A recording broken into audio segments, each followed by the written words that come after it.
temperatures because it is associated with the cold front, and we do have a frost advisory in effect. This is for overnight into tomorrow morning, so 2 to 8 a.m. Tuesday morning. We are under a frost advisory for everyone in blue. So those inland spots, that's where our lows could be down into the 30s. Make sure that you're covering up your sensitive plants overnight tonight because the cold air has moved in behind that rain and that storm system that we saw just an hour ago.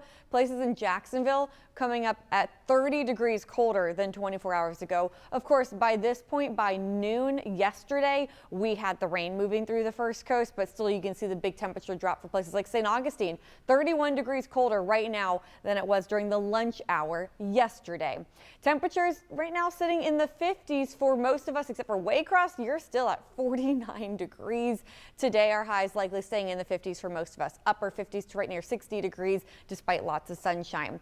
Also, look at this evening. Look how quickly we drop down into the 40s. I think most of us are in the 40s by around 7 o'clock this evening. Might take you a little bit longer at the beaches, but then again, those temperatures continue to drop down through the 40s and then down into the 30s for a lot of you. And that's why we have that frost advisory in effect again, 2 to 8 a.m. tomorrow morning for inland places, because at 34, 35, 36 degrees, when we don't have a breeze, we can start to see that frost develop. So keep that in mind. Again, protect that sensitive vegetation. Bring your pets inside and your plants if you can move them as well. And check on your neighbors because, again, 38 degrees, much colder than where we have been for recently when we had highs in the 80s. At least tomorrow, after that cold start, our highs will be seasonal. Usually this time of year, we are in the upper 60s.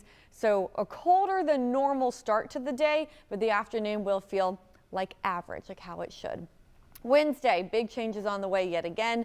Wednesday is a weather impact alert day. This is all day, Wednesday morning, afternoon, and evening, because we're going to be watching a low pressure system lift out of the Gulf of Mexico and bring rain to us, widespread rain. So we could continue to see rain throughout the day, again, morning, afternoon, and evening. So Wednesday, make sure you have indoor plans. And for your morning and evening commutes, please be careful, allow extra time on the road so you can drive slowly and carefully. Here's a look at that system on Wednesday. Notice Wednesday morning, rain already spreading over parts of our area, impacting that morning commute. It becomes a bit more widespread later in the morning and into the lunch hour as well. And then even some of that rain lingering late into the afternoon and through the evening hours. So again, widespread rain on Wednesday. Don't forget your rain gear on Wednesday and try to stay inside. Weather impact alert in effect. Now behind that rain system on Wednesday, cooler air moves back in. Our high temperatures drop right back down into the 50s on Thursday and Friday. What about our morning lows? I think more frost is possible, especially by Friday morning. Look at this. We will get close for inland spots, especially places like Waycross, those northwestern areas. We will get close to freezing Friday morning. Temperatures down into the 30s.